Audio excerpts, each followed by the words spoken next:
Hello and welcome back to a brand new MotoGP 22 video. In today's video I'll be sharing 5 reasons why you're not improving and importantly how to fix them. Now if you are new around here, I do helpful videos like this on MotoGP, GP bikes, and I'll also be starting videos like this on the new Superbike game when it drops in September. We are rapidly approaching 2,000 subscribers at the minute, so if you could consider subscribing if you enjoyed today's content and find it useful, it'd be much appreciated. But anyway, let's jump into the video. In all forms of racing games, rushing the corner is definitely one of the most common errors. Essentially, rushing the corners, braking too late, missing the apex and losing time on corner exit. It is a very common mistake that many riders do not notice but is definitely costing them lap time each lap. For example, turn 5 at Austria. Many riders will miss the apex and what looks like a minor mistake will cost them time all the way through the long uphill turn 6. Remember, a 10th gain on entry from braking too late is lost on exit with interest by missing the apex. Practice doesn't always lead to improvement.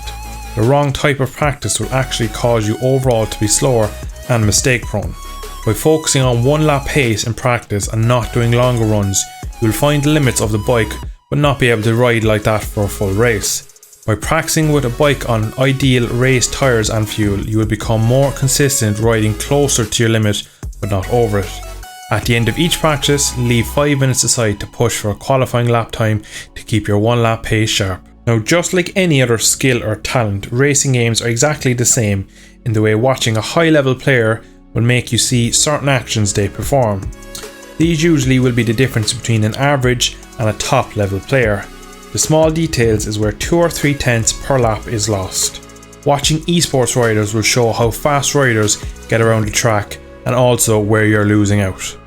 We've all been there, trying just to find a small bit of lap time, gripping the controller slightly harder and overall trying too hard. Usually it doesn't work and causes burnout. Try to stay relaxed, have a neutral grip on the controller, focus while playing. Now this will overall help with less mistakes and a more consistent growth trajectory. In the modern day, it is pretty easy to record your own gameplay on PC and even console. Watching back a riding session and analysing it, you will start to understand where you're strong and more importantly where you're weak. This will give you the platform to improve by letting you focus on what you need to improve and where you're weaker. Now setups are very personal preference.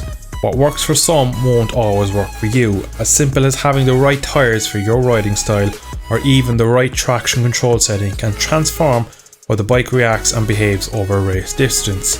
Digging deeper into suspension geometry and bike setups can be a bit overwhelming, but with a bit of research it can be a great way to improve your confidence and then your speed. Right then, there were 5 reasons why you are not improving on the MotoGP 22 game and how to fix that. If you did enjoy today's video, if you could consider dropping a like and subscribing to see more, it'd be very much appreciative. It actually takes quite a bit to make these videos. They might not seem that long, but there's a bit of editing, there's a lot of tinkering, getting everything right and have to voice everything back and kind of make some notes about it. So there is quite many hours in these videos, so you might not look it on the face value, but there is a lot of work goes in. So I hope you do enjoy today's video and thank you once again for watching. See you in the next one.